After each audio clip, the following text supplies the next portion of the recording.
Sorry, I'm watching over your shoulder here. Yeah. Fourth down, third down. 3rd and 4. There we go. The first pushed out of bounds. Are they going to throw a flag? Who knows? But it looks like somebody just might have blown out his knee. Yep, I saw a flag. There we go. Get Butker out there. Yeah.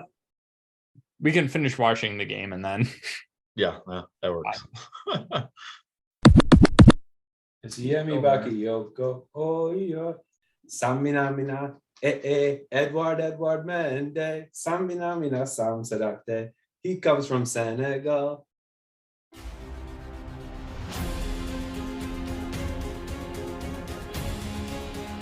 And I think going out and get Saul was the top transfer of the market for Chelsea.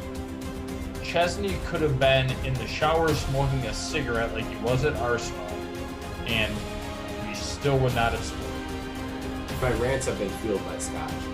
Don't get it twisted. Big Rom. Man, fuck you. In Roman we trust, right? You and me are going to have a battle royale about Jorginho and diving.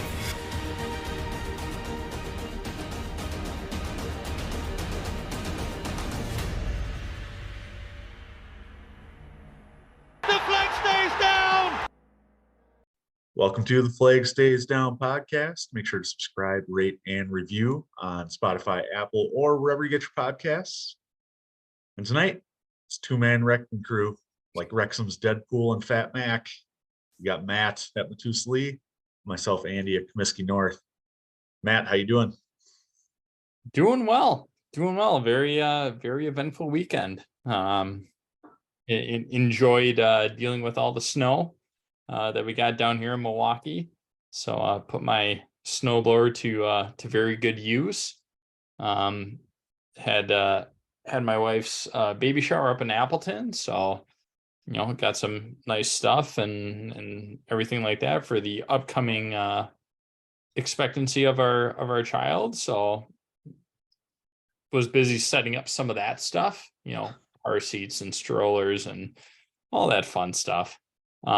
So yeah, just kind of dealing with that stuff today, and yeah, we're here and having a good time. Collins, how are things going with you? Good. I'm in Kansas City, but not for the Chiefs winning the AFC Championship game. Spending the week down here for work, so it should be an adventure. But yeah, glad to be out of all the snow. I was up in Milwaukee. That it's always my least favorite part of the year. But Matt, we're on episode number 25, and this is super slim pickings. You got a total of 4 players in Chelsea history who have ever worn the number 25. I think this one's pretty obvious. But here are your choices. You got Gianfranco Zola, Terry Phelan, David Lee, or Ian Pearce. It's got to be Gianfranco Zola. I think the name alone kind of speaks for itself. I don't have much else to add. A lot of these players were a little bit before my time and my fandom with Chelsea. So I'm gonna have to go with who I know and go with who the people tell me that would be the obvious pick here. Yeah, it's all a little before my time as well. No one's worn the number since 2003. Zola was the last to wear it. But I love watching Zola highlights. Man, dude was just a magician in the middle of the park. So he gets my choice as well. So we'll dedicate this episode to Zola. Matt, I'm not drinking anything. Are you? Absolutely. Yeah, I have some Four Roses bourbon with me and a chaser of Busch Light. It's been Classic. Kind of a day. So. Oh yeah. Yeah. Right. Always a classic go-to. All right. Well, on tonight's pod, no Chelsea this week as they are in the middle of a 13-day hiatus. So we'll talk the magic of the cup. We had some FA Cup fixtures this weekend. Chelsea have been in the news, though, with transfer dealings, so we'll get on that. and then we'll get caught up on the latest with the U.S. men's national team as they wrap up their January camp. So let's start with the Cup. Matt, you got the Wrexham game on in the background there, replay from earlier in the day. Anything stick out to you from this weekend's fixtures? You know, after watching Welcome to Wrexham, you kind of feel like you're a fan. Like it's something that just kind of draws you in. Collins, I don't know if you feel the same way, but you know, I know I'm pretty sure that Parker kind of feels the same way. Like you cheer for him, right? You know the history, you know everything that they've gone through, you know everything that they've been working towards, and they're trying to do everything the right way. Obviously, you have the attention of two very well-known actors in the US, one internationally. So like you it just makes you feel like you have to root for them. So I did watch the Wrexham game today because they're usually not on TV. So it's a little bit hard to watch, and if you do, you have to watch it on some sketchy streaming platform. So I tell you, watching Wrexham is more nerve-wracking than watching Chelsea. Like it just is. If you've never watched a Wrexham match, watch Welcome to Wrexham and then go watch a Wrexham game. It is the epitome of like it has to be scripted. It has to be scripted this way to just be dramatic and over the top, and like this can't happen every time, but oh no, it does. The last two FA Cup matches I watched for Wrexham, absolute edge of your seat, chaos, pandemonium, you don't know what's going to happen. And it was the same thing today. You know, Wrexham goes down. They go down 1-0 at the half. Then they score 2 unanswered. Then they give up 1. Then they score again in the 86th.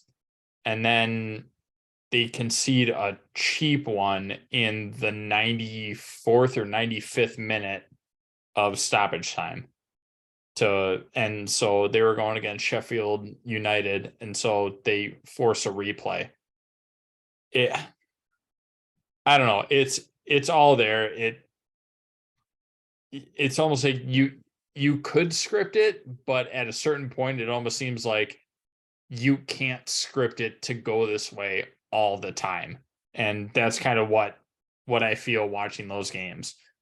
I don't know.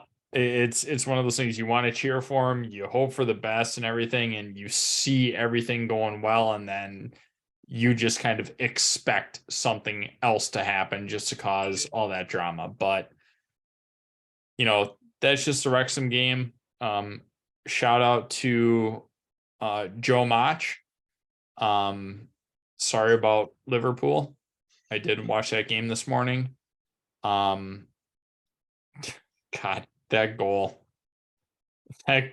from Brighton to seal it up. The name escapes me of who scored it. But Matoma. Matoma. Oh,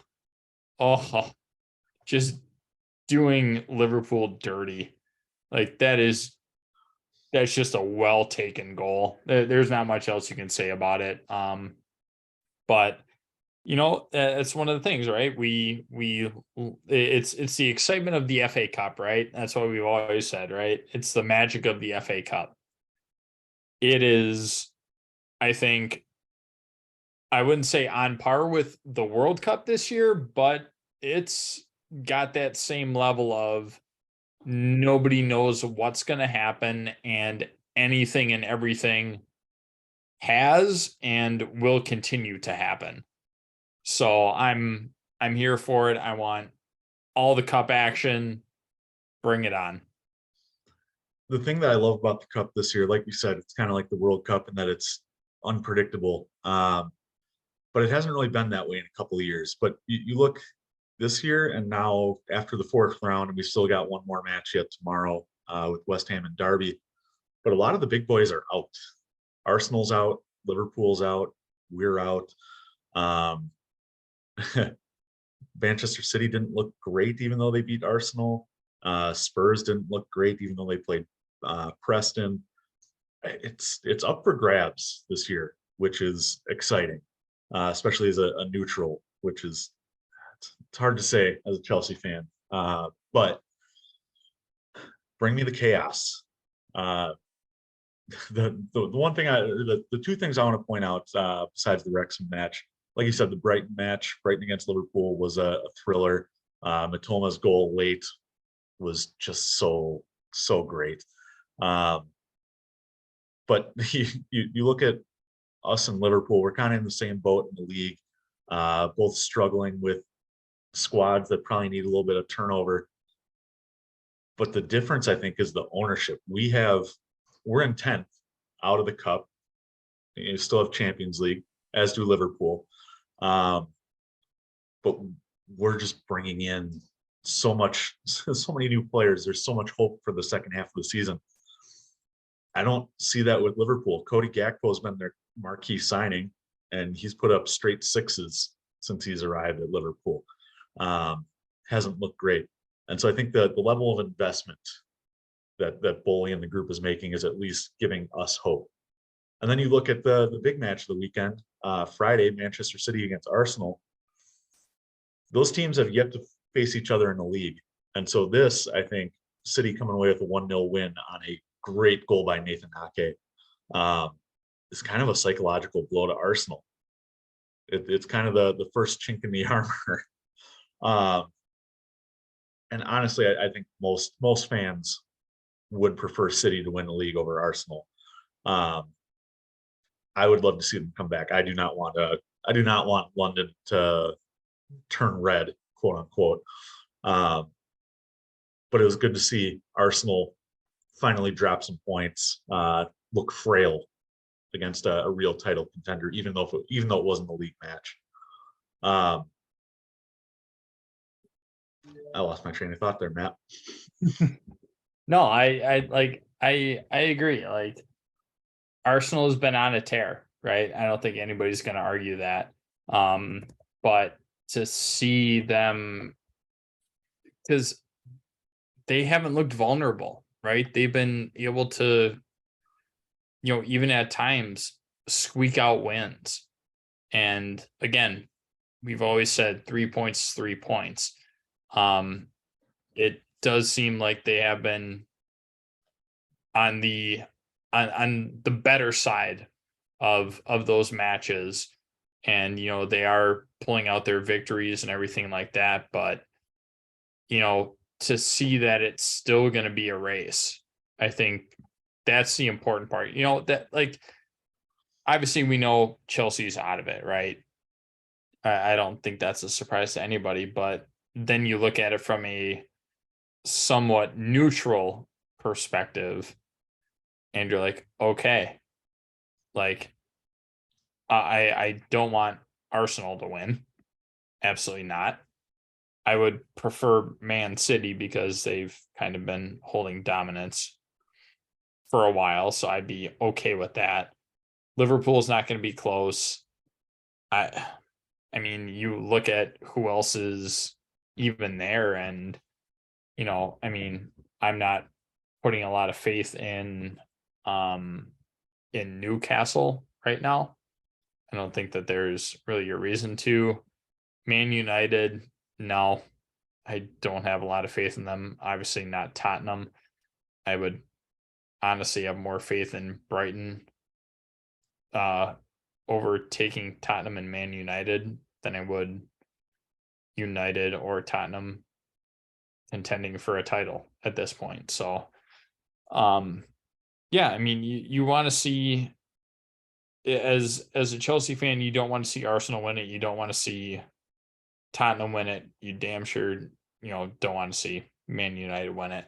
But it's good for the sport to keep the competition, right? You don't want the last 3 matches of the season to be, the honor guard before every single match, right? You don't want it to be an absolute blowout of a title race, right? We all look forward to that last day. That's what we want. We want to know, all right, if this goes this way, then who gets relegated? Who gets promoted? Who wins the league? Things like that, right? That's the things that we live for, especially with American sports, right? Collins, you alluded to it earlier with the Kansas City Chiefs. Like, we've gone through wild card weekend and we're in the playoffs now. And we've gone through all this stuff. This was the divisional championship and everything, or NFC and AFC championship. Like, this is what we live for. Like, this is the stuff that we tune in. I am a neutral in this whole thing because I'm a Green Bay Packer fan. But still, you look forward to it because there are so many different scenarios that could play out. And if everything is just kind of cut and dry, it's like, well, then you just kind of lose interest in the whole thing. So I'm happy that there are at least signs that it's going to be a competition.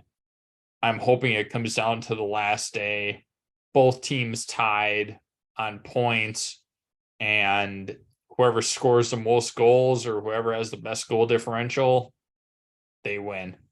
And same thing with even with the relegation battle. Like, I love it. I want to know what's going to happen. So turning the attention back to Wrexham here, because I see on your TV in the background, Ryan Reynolds has been on TV quite a bit there. If they were to pull off the upset, and you told me before the pod, was it a 74 place difference between them and Sheffield?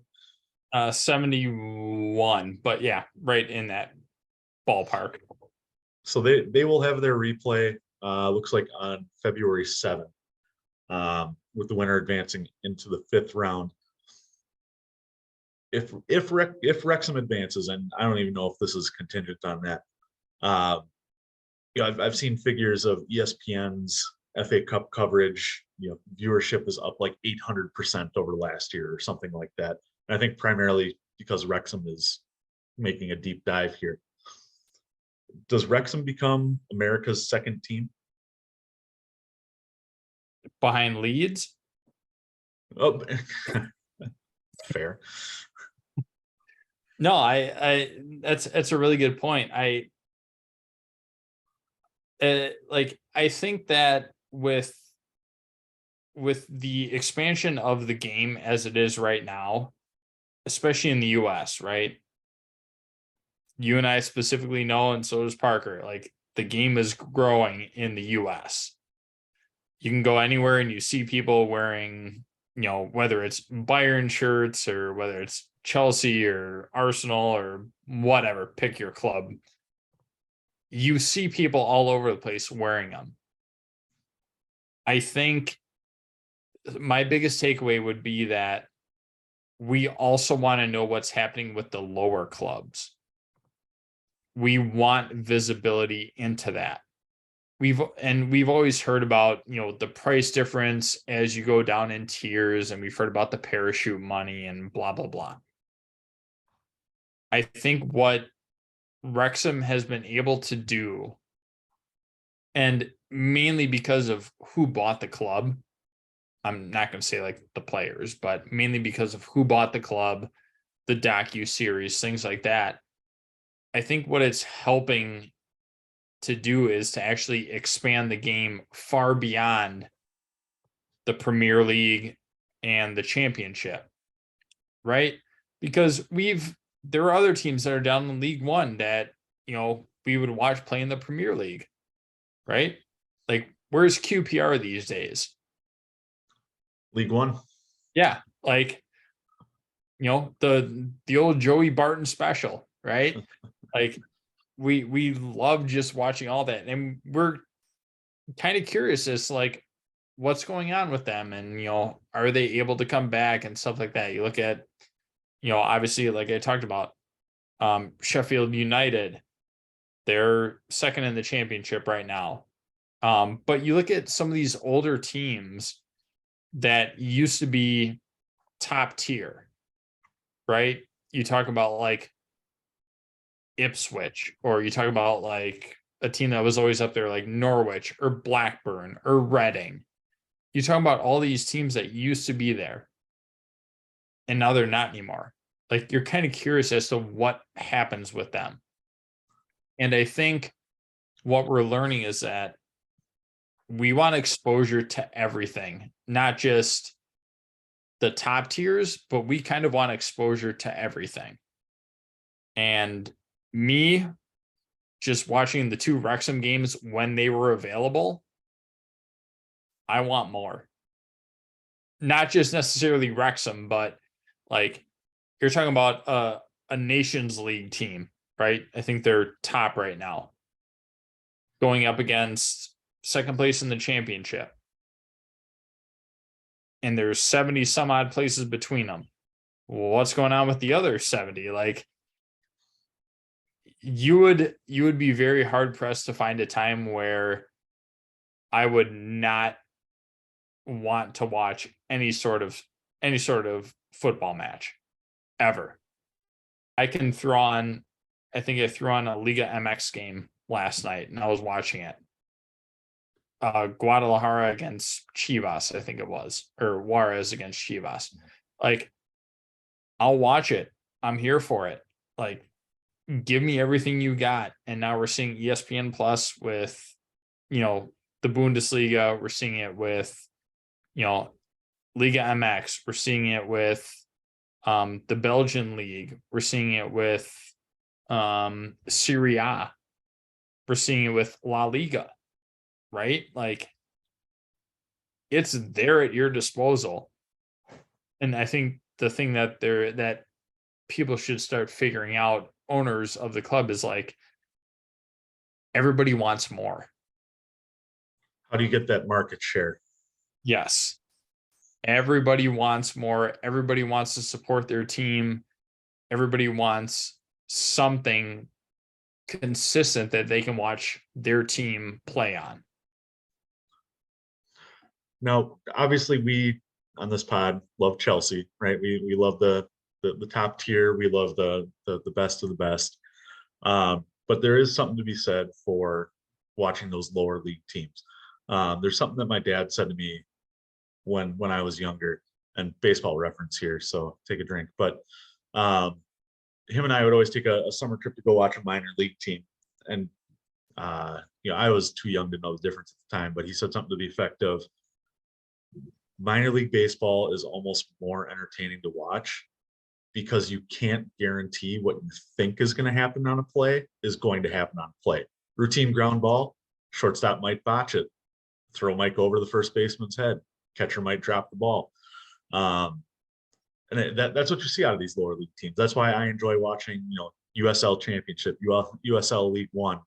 You know, I'm a big fan that ESPN Plus now has the championship.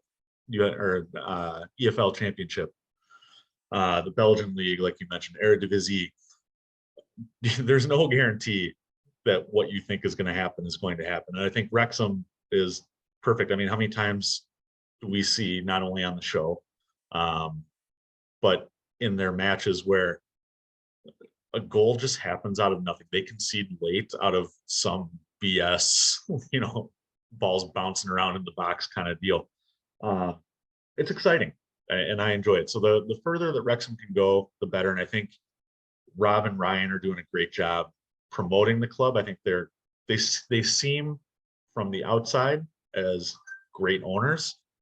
There's the clip today of Ryan Reynolds, who was in attendance, holding up his phone. He had Rob on the phone, who couldn't be at the match.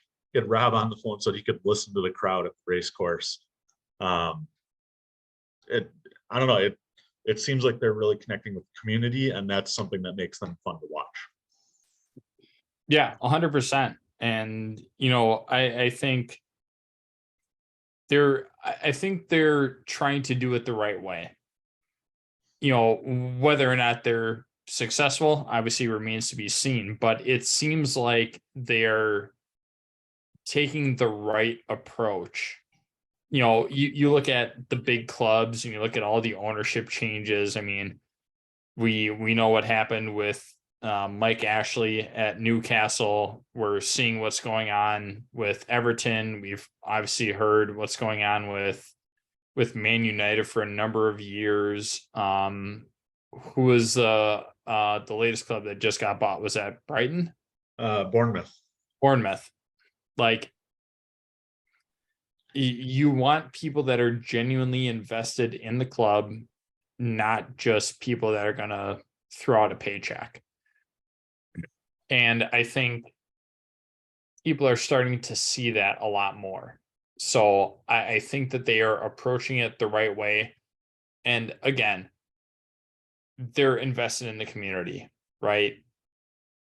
I'm only basing that on what I'm seeing off of Welcome to Wrexham, but it seems like they are genuinely interested in trying to do things to not only help the club, but help the community, because they know that the club is one of the only things kind of holding that community together. So they are doing, I think, a great job in that regard in connecting with everybody and trying to move that forward. So I like what I see. Obviously, you're not going to get the cream of the crop down in the National League or whatever it is. You're not going to get that. But as you start moving up the tiers and things like that, then you get more money, you can buy more players, and then keep kind of drilling your way up. But to your point, Collins, we love the unexpected. I have never seen you happier than during this World Cup. The World Cup of chaos. Every single time we would talk about a match or like an upset, Collins in the group chat was chaos. I'm here for the chaos. And damn it, so was I. I want all of it. So, and honestly, that's what these lower leagues kind of provide, right? They provide that chaos. They provide that uncertainty. Not unlike the Premier League, right? You can get beat on any single day. Even if you're first in the league and you're going up against last in the league, you can get beat. But there's a difference in quality at that point. There isn't that much difference in quality in the lower divisions. It's whoever just kind of played their best on that day, or whoever had their wonder strike of their life, and that's kind of how you have to go with it. I'm all about lower leagues, get them some television rights, and let me watch as much as possible. All right. Well, from one good ownership group to another here, Chelsea, busy in the transfer market. Even though we did not play this weekend, we've been all over the news. They confirmed the signing of Malo Gusta, even though Lyon claimed that he was not going to be for sale. So Gusto comes over on a $30 million deal. He'll be loaned back to Lyon for the remainder of the season, joining Chelsea in July. And then we're back in on Enzo, out on Caicedo. Kind of a hectic weekend. Reports today that Eghbali, Vivel, and others in Chelsea's ownership group have flown to Portugal to deal with Rui Costa personally. Super agent Jorge Mendes is also in on the negotiations. Chelsea earlier in the weekend had offered £100 million plus a player of Benfica's choosing. Benfica chose to decline that offer. Chelsea now apparently looking to go above the release clause without paying it directly. So looking for another structured payment. But word is 7-year deal with a player option at the end, making a total of 8. They have meetings set for tomorrow to negotiate further on Enzo Fernandez. Matt, has this been one of the best transfer windows ever? It's certainly been a very highly talked about one. I can tell you that. It's been a very active one, from our standpoints and kind of from our history. I mean, you see everything coming into the fold, right? We touched on this last week, right? Talking about Baseball Reference, talking about like a farm system, right? You have your lower league teams that feed up and go to your main club. It's basically what Bully's doing. He's buying youth, locking them in for a long time at what we would hopefully consider to be a low rate, right? Buy low, sell high. A lot of these players are 22 and under, 23 and under. And we've done a great job of getting them over. And we've done a fantastic job of understanding the rules of financial fair play and using them to our advantage. I know that we're not supposed to use the word loophole, so I tried to phrase it a little bit better. Shout out to Parker there. Yep. We are understanding the rules as they are written, and we are abiding by them in a way that makes sense for us as a club. So to sum up this winter, we've got Badiashile, Fofana, Andre Santos, Mikhailo Mudryk, Noni Maduki, Malo Gusto, and then potentially in the next 2 days, Enzo Fernandez. I said this off air here to you, but if we get Enzo, I think the rebuild is about 85% done.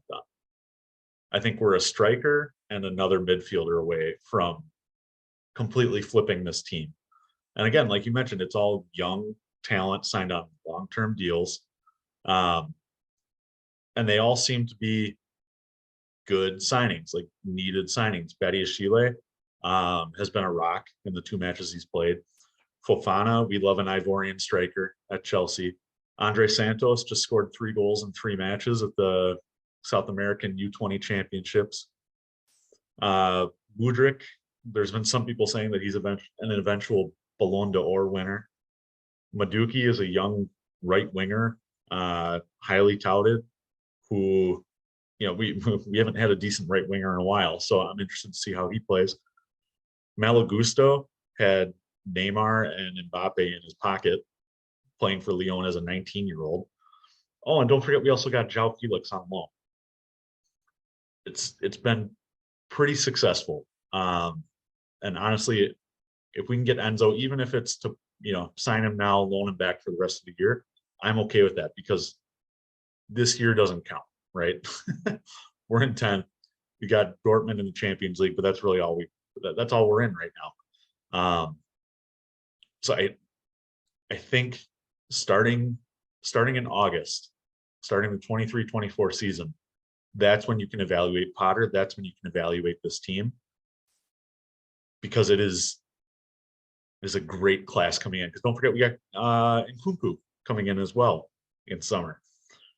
So things are looking up. And honestly, the amount that we've spent in January is crazy. January is usually a period where you sign 1 or 2 players, usually to kind of band-aid over where you need, you know, reinforcements. But no, we've gone for, let's see, 7, possibly 8 players by the end of this window here. It's good. And then you add on top of that, that by going in on Caicedo, which apparently was never the plan. It's been Enzo or nothing. Brighton has raised the price on that. Arsenal's going to be forced to pay it. They submitted a bid today for £70 million, with Brighton rejected. So now Arsenal are going to be paying for Caicedo and probably not available to sign Declan Rice in the summer. So it's 4D chess by this ownership group right now. Yeah, I mean, the Todd father is just doing his thing, right? We talked about it. We've been talking about it for a couple of weeks. That Todd Bowley Clearwater, fuck you money. That's what he's doing right now. And the thing is, he's not even spending it. He's making other clubs spend it. When we talk about Caicedo, He's making other teams spend it so that they can't buy anybody else. He's like, all right, I'll give it to you for under 10. No, we're gonna reject that. All right, then make the other club go, all right, I'll do the asking price. No, we think you can do better. And then raising the price, like, honestly, I love it. I love shithousery as much as the next person. And I'm pretty sure Todd Bowley and Rudiger still talk, because that level of shithousery is world class. It seems comical at this point. Like, the deals that we're able to make and everything that we're doing, especially with the whole thing with Mudryk. Yeah, we're just gonna fly you to London, and then we'll finalize, and then we'll talk, right? And then we'll finalize everything, and then do your medical, and then we'll introduce you. Like that's kind of what it seemed like. Like, hop on the jet, we'll figure it out, and then let's go from there. Well, I'm hoping it's a similar situation with Enzo here. They flew or Bowley's partner Begdad Iqbali flew out to Turkey to go get Mudryk, finalized the deal in a couple hours, and then flew Mudryk home on his private jet. They sent Iqbali to Portugal today. I'm hoping he comes back with Enzo on Monday. But talking about shithousery, I've seen a lot of angry fans from other teams talking about Chelsea in this window. There was a prominent United fan on Twitter today saying that Chelsea have just snatched everybody up. It's going to be nothing but scraps left in summer because we've been so quick to act. And that got me to thinking, two different things got me thinking. Number one, Roman is a great owner. I'm not bashing Roman at all. But Marina was a stickler. And you look at what Marina and Czech did, they brought in some good pieces, but it was always like, well, we're not paying over what we think he's worth, which there's some value to that. But at the same time, if you have flaws in your team, you need to address them. And you look at what Iqbali, Bowley, and that whole think tank, including Christopher Vivell, have done in a matter of 4 months. They've basically turned over the squad. Now it's just a matter of selling those excess players in summer. Yeah, But then, I mean, they're doing a great job of that. and then you look at, again, this is not meant to bash the person, but Thomas Tuchel, I feel, made a terrible mistake in not wanting to be involved in the transfers. It was reported that very clearly he did not want to be, somebody who's sitting down with ownership every day to talk about prospective signings and like being involved in that. He just wanted to coach. Potter has been on board. Potter is a collaboration guy, and he's getting everything he wants. Like, can you imagine if Tuchel had sucked it up for a couple months and then he's involved in all this? Like that, I feel like he passed up the opportunity of a lifetime.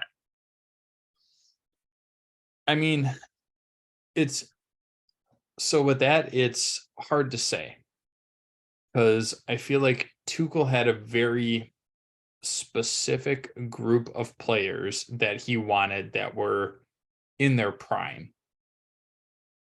And I think Bowley had a different strategy, which is what we're seeing now, of get them when they're young, sign them to long-term deals. If we have to develop them, fine. It's a combination of getting these extremely good young players, but also, I think it was either you or Parker that said it last week, but it's kind of like the lottery, right? Some may pan out, some may not. But the ones that do pan out are definitely going to be, we're definitely going to be getting in early before the boom hits. I don't mind it. I really don't. Obviously, the optimism in me wants every single one of them to work out as what we expect. But we know in the world of football that it's not always the case, right? We've seen it happen tons of times, and it's going to continue to happen. But I don't think that we see this transfer period under Tuchel, because I think the players that he wanted, we would have spent probably $2 billion trying to get the team that Tuchel wanted.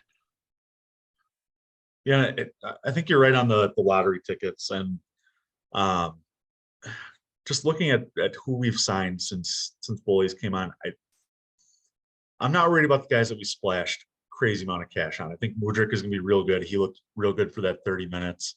Badiashile has looked good for 35 mil. So you look at the guys who may not pan out, and I think it's Fofana, even though he's young. We only got him for $8 million or 8 million pounds. Maduki has an injury history already at the age of 21. We only signed him for 29. Cassette, I don't know why he's not getting in the first team, but word is he might go out on loan. Got him for 13 mil. So I think even if some of these guys don't pan out, you're going to be able to sell them in a couple of years for a profit. I mean, Yeah. if you look at what Ziyech is potentially going for, about $20 million. Pulisic, the rumor is about $35 million. You can't tell me Maduki in 3 years isn't going to be worth $35 million. Fofana got to be worth more than 8 million. Like, I think it's smart business by Boley and company. Yeah, I agree. Again, I think they're, and Collins, you brought this up last week, they're kind of flipping the script on everything that we thought about transfers, right? Everything that we thought we knew, or everything that everybody used to do. They're flipping the script on everything and everybody. And they're just ahead of the game right now. And so they're able to capture this young talent quick, early, and get them locked in for long-term deals. Right? I brought this up last week. I'm like, where's my 7-year option on FIFA? If I want to get a player, like I only get a max of 5 years. Like, yeah, if I can sign somebody for a 7 and negotiate everything like that and still be within FFP rules, by all means, I'll structure it. I'll deal with it. But I don't know. It seems like the new, I don't want to call it an American way, but it's a new way of thinking about how transfers work and kind of how the system works, and trying to maximize it to the potential that is written within the rules of financial fair play. No, I think the American way is a good way of describing that. I mean, you see the exact same thing in baseball. Mike Trout comes to mind. You sign him at an early age to a long-term deal because, yeah, you're going to be paying him probably more per week than what he's worth at that young age. But by the time it gets towards the end of that deal, you're going to be underpaying him, right? So I think this all evens out over time. You look at Mudryk, for example, making, I think he's on 150,000 for a 21-year-old. Yeah, that I thought might he be was less than that. I thought he was only like I 80,000. think that's with bonuses. Yeah. So you're looking at a max of 150K a week. So right now, yeah, maybe that's a little more than what you're paying similar age players, but by the time he gets to year 6, year 7 of that deal, that's going to be looking like quite the like 300K a week minimum, right, without incentives. exactly.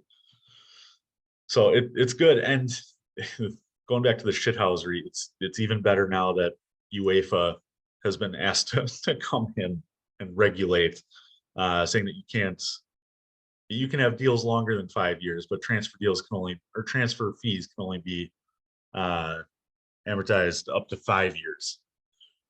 It's just like when Roman came over and everybody said, "Oh, we're buying the league," back in the day. Chelsea's ruining football. But you want to know what? The only people who are to blame for this are the British government, I would say. They're the ones who sanctioned the sale. They allowed Roman to choose who was going to be buying the club, and he made a stellar choice. Mm-hmm. Yeah, I mean, at the end of the day, however you want to look at it, like we're ahead of the curve, right? Everybody's going to hate the person that's ahead of the curve.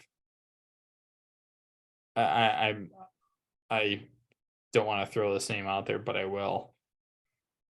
Elon Musk, right? Like he's been ahead of the curve for a good amount of time. Jeff Bezos, he's been ahead of the curve for a while. People don't like him for obvious reasons. They don't like both of them for different reasons that don't pertain necessarily to their company, but they were ahead of the curve. They knew what was going to work, and everybody was pissed that they didn't get in on it sooner and things like that. And I think that's kind of where Chelsea's at right now is we understand the rules, we understand the limitations, and we have done our due diligence to ensure that we are doing things the right way and are able to lock down these highly promising young players to long-term deals at an early age. And I just don't think that other teams have necessarily thought about that, because if you look at a lot of the ownership groups that are still around with a lot of the big clubs, it's all the old guard, right? They know what they know. You bring in some new blood, yeah, it's going to be different, but it still works and they have to play catch up. If it's one of my favorite sayings, adapt or die. Like that's ultimately what it is. You have to adapt. If you don't, you're going to end up by the wayside.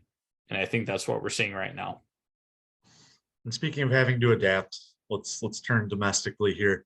U.S. men's national team has been in the news. Not only did they have their January camp with friendlies against Serbia and Colombia, Ernie Stewart is gone, Brian McBride is gone, and in the press release says they will be looking for a new sporting director, and that sporting director will be hiring a coach.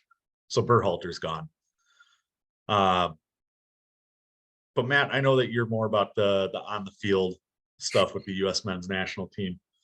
How'd they do this week? I liked what I saw. I saw a young, hungry American team. I saw a high pressing American team. A team that still had some of the old bits to it, like a lackluster defense at times, especially at center back, even though Walker Zimmerman was there for both matches. But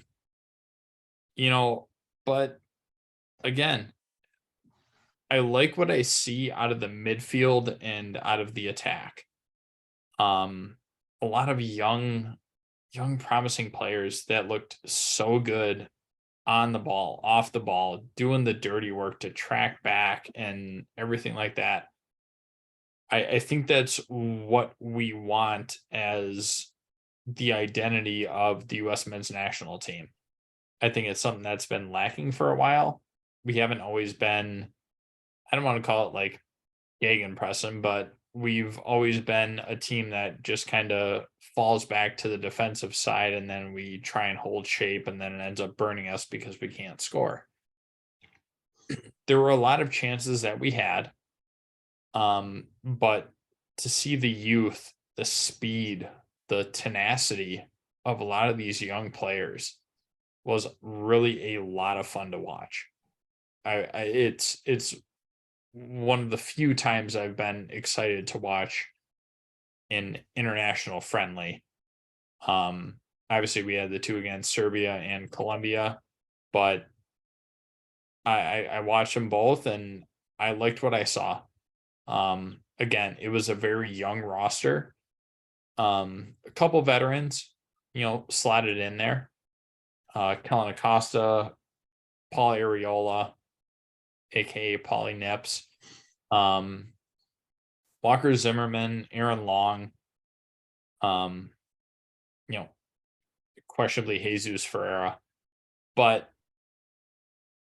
it seemed good. Like everybody seemed hungry and aggressive. I really liked what I saw out of it. It gives me hope going into the 2026 World Cup. Granted, we have the luxury of not having to qualify to get there because we are going to be one of the host countries, so that helps us out. But I'm excited to see the growth over these next 4 years or 3.5 to see what actually comes together and who's going to be on that squad. So I think the squad is one of my complaints about this camp. I understand the January camp is primarily MLS players because it falls outside the FIFA window. So you can't get the European players, most of the European players coming back. Like, I don't understand the need for Sean Johnson to be on the squad. I understand capping Julian Gressel, but he's 29. Like, he's not going to be around. He's not going to be in his prime at the World Cup. Aaron Long was a weird choice for me. Kellen Acosta, Paul Areola, even, like, I didn't understand them being there. There's got to be some young guys that, guys that are either dual nationals who you want to cap to the team, or just some young guys that you want to see perform against top teams. Like, I'm okay with Brandon Vasquez at 24 getting capped. Word is Mexico is also interested in capping him, but now he's capped to the U.S. But I need more guys like Slonina in the squad. Young guys who haven't had the international experience. Get them that experience at home against a good Serbian team, even though it was kind of a Serbian B team, a decent Colombian team. Get these guys some caps. Yeah, I think for me, to kind of your point is, obviously you're not going to get your heavy hitters, right? You're not going to bring in a World Cup squad for an international friendly, but seeing a lot of these young players that, yes, they play in MLS, but they're also right around the same age that we're recruiting right now for Chelsea, right? That 19, 20, 21-year-old age group. Like, at a certain point, you have to start prepping them for what potential international play is going to look like once you get to 2026, right? You have to look at it from a long-term perspective. Yes, they got their first caps. Perfect. You're going against Serbia, which honestly, they didn't look bad. They probably should have beat us. Colombia too. They did beat us, but it probably should have been by more. But you have to set that groundwork for a team to be able to be successful. And keep in mind, if you're bringing these young kids to play at the US, to play in the US, that's probably where a good chunk of their matches are going to be. In stadiums that have great fan support, not just internationally, but MLS too, like all that stuff. They have great fan bases. You have to get them used to that kind of pressure. And I think right now, coming off the World Cup, that was obviously in a very unique World Cup, especially as far as the timing of it. What better time? Because you have all of your big boys, right, going back to their domestic priorities and everything like that, back to their clubs.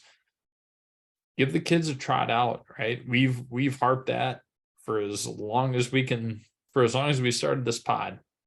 Let the kids play, give the kids a trot out. I think now is a great time to do it. And I like the fact that we're not taking on like Trinidad and Tobago. Like, we're taking on teams that have some sort of a reputation within world football. I'm not saying a great one, but some sort of a reputation within world football. So we're not like scraping the bottom of the barrel and being like, oh yeah, we're gonna go play, Liechtenstein, right? Like, or we're not gonna go play what was it? San Marino that only had one professional player and the rest all had day jobs. Like, we're not playing teams like that. We're playing some decent quality teams, and I mean, even their teams were young teams, right? We didn't see a lot of veterans on either squad. Maybe 2 or 3, maybe. But I can understand the choice of Walker, Aaron Long, Paul Arriola, Colin Acosta. Like, you need some sort of veteran leadership, right? You need somebody that has done this before. You need at least something to help guide these young kids in, for most of them, their first camp. So I completely understand that. So I'm not upset with those picks as individuals. Yeah, I just think, like you said, we don't have to qualify for the next World Cup. And so you should be getting guys in who are going to be a part of this next World Cup squad. Like, again, I'm going to use Julian Gressel as the example. You can't tell me that at age 29, getting his first caps to the US, that at the next World Cup when he's 33, he's going to be a prominent member of this team. Sean Johnson is not going to be a prominent member of this team. Hell, Paul Arriola is not going to be a prominent member of this team. Like, there's got to be some young guys in MLS or, based out of North America here who you can slot into that squad. Like, dude, I'm all for, like, Cade Cowell looked real good. I like Paxton Aronson. I like the Aronson brothers. Slonina, like I mentioned, Jonathan Gomez. Like, get these young guys, get the guys who are going to be entering their prime or in their prime for 2026. Get them started now, so we're not running into issues 3 years from now of, oh shit, we don't have any depth because we don't trust any of these guys. Yeah, no, I agree with that. And again, this whole thing is going to be kind of a process. Obviously, like I said, coming off the World Cup, give the World Cup guys a bit of a break, let them do what they need to do. But we also have Copa America, which is going to be in the US. Yep. And the Gold Cup as well. I don't know. Usually is. Yeah. Yeah. So you're going to have 2 international competitions that the US is not going to want to lose because it's going to be on home soil. So I think I understand your point of, like, you want all the youth, right? You want all the young kids, but you need somebody to mentor them and teach them. You need somebody to hold down the fort. So you're going to have a few veterans in there regardless. I honestly thought during the Colombia match that Paul Arriola was our best player. I thought he played extremely well. Him and Paxton Aronson. I would say it would be a competition 1 and 2 between the two of them. But yeah, you have a lot of big competitions coming up. This, I think, was just kind of one of those, I don't want to call it a throwaway, but it was something. All right, let's bring up some kids. Let's see what they can do and go from there. So I'm not upset about the selection. So turning to the manager, Berhalter is seemingly out at this point. Yet to hire a sporting director, don't have a GM. Sporting director will be in charge of hiring that next manager, although there are rumors floating over who that next manager will be. You look at the international type guys. I've seen Marcelo Bielsa. His name has popped up a lot this week. Jose Mourinho popped up a lot last week. Heard some rumors on some Sporting KC pods that Peter Vermes is being considered. Matt, do you have a preference here as to who takes over? Somebody better than Berhalter. I mean, it's I'm setting the bar pretty low. It's one of us. Yeah. Maybe I can use that $15 billion bonus that I tried to buy Chelsea with. I can maybe grease some palms. No, I would say for me, I don't know if I want Mourinho. I'm a little bit torn on that, only because he has a very well documented history of alienating players like forever. So I don't know if I fully trust him at an international level. Peter Vermes is not, he wouldn't be my top choice as far as like an MLS manager. We've talked about it, but I still can't remember his name. Philadelphia Union coach. Is that Jim Chris? Jim Curtin. Jim Curtin. He did a damn good job bringing a club that was the laughingstock of the league for a number of years, bringing him back to being a powerhouse in MLS. I would be more on his side. Bielsa, I mean, he was the manager of Leeds, right? Major Leeds United. So I wouldn't be opposed to it. He had a very similar style to what I saw in the 2 US matches that were played in the last few days. High pressure, aggressive, nonstop, tracking back and forth. I think he would slot in well based on what I saw in the last 2 matches. I think he would be a good fit if given enough time, because we saw what he did with Leeds, right? It was great work. I wouldn't be opposed to that. Yeah, I like Bielsa. The last time he managed an international team was Chile. I think 07 to 2011. And from what I remember, that team really overperformed. I'm looking at it now. Won 10 games in qualifying for the World Cup in 2010. Finished in the round of 16. Finished in the quarterfinals of Copa America. He also managed Argentina, where they made a semifinal Copa America. I think his style is better fitted to the international game, where it's, you really run the players into the ground, because you only get them for 8 weeks out of the year, something like that.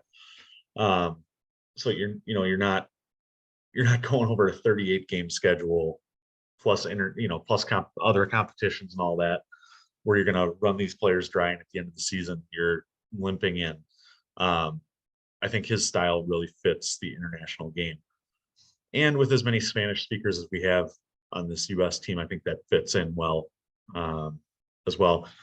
Mourinho, I would like. I think he's a winner. I think he brings that winning mentality, which is something that we haven't had in a while in US soccer outside of the women's side. I have a soft spot for Peter Vermes. I'm a Kansas City guy. I love Sporting KC. I think he knows how to build a roster that fits his system. But I think then you're running into some of the issues that Berhalter had. Even though Vermes has more of a track record, he's won more with Sporting than Berhalter did with Columbus. So he does bring a little bit of that winning attitude, but I feel like you're going to run into kind of similar Gio Reyna situations without all of the, weird stuff happening on the side, where you've got good players who are going to be isolated from the squad. So I think out of the three, I'm not entirely sold on Jim Curtin. Philadelphia Union is, I don't know, they're a weird club to me. I think they kind of fell into some luck with some of their draft picks. I don't really think they've nailed their signings. I'd probably lean Bielsa out of the ones we've mentioned. Yeah, no, I think that's fair. I just like the scope of work that Jim Curtin has put together over his tenure. Again, who knows if he is, it's the Chelsea problem. Who knows if he's included on who they want to sign and stuff like that. So I think he's done a very good job of kind of resurrecting a club, but he does have, I think, good experience within MLS. He knows what players he would want. He knows how to manage them. We talk about Mourinho and, after this whole Berhalter Reyna situation, you need somebody that can handle egos and all the BS that comes with it. Jim Curtin to me seems like a guy that doesn't fuck around with that. He just like, no, this is my decision. You're dealing with it. Fun fact: Jim Curtin played for the Milwaukee Rampage in 2001. So you know what? He's now second on the list. Yes, I might have an old like mini soccer ball signed by Jim Curtin, because I think I had a ball signed by every player on the Rampage at one point. Oh, the Rampage! What a time! What a time! And there was a prominent Milwaukee Wave player that also signed it. This would be like early 2000s. It was Brian something. It wasn't Brian McBride, but no, I think he played for the Wave United, the outdoor. Well, that would have been the Rampage. No, this was when the Rampage was around. Oh, okay. So I'd have to dig deep into the archive. All right, Matt. Well, that does push us up against the hour mark here. Any closing thoughts? No, not too much. Just getting to catch up on some other league action. Obviously been keeping up with the FA Cup as much as possible, catching up on La Liga and the Bundesliga and stuff like that. So it's just a good time to be a soccer fan right now. There's always something on. All right. Well, before we cheers to that, let me pay some bills here. If you've enjoyed what you watched today, I take that back. We were not on Twitch, but we'll be there most Sunday evenings, 8:30 p.m. Central Time. Just give us a follow there at Flag Down Pod. If you're busy on Sundays, or if you like to listen to the podcast version, you can catch us anywhere that you get your podcasts. All that we ask is that if you listen to us on Spotify or Apple, that you subscribe, rate, and review the podcast. Give us 5 stars. You can talk shit about us if you want. Hell, yeah, you can't see it, but you can talk shit about my mustache. Just give us 5 stars. You can always follow us on social media. Can be followed on Twitter, Instagram, and Facebook. Again, just search at Flag Down Pod.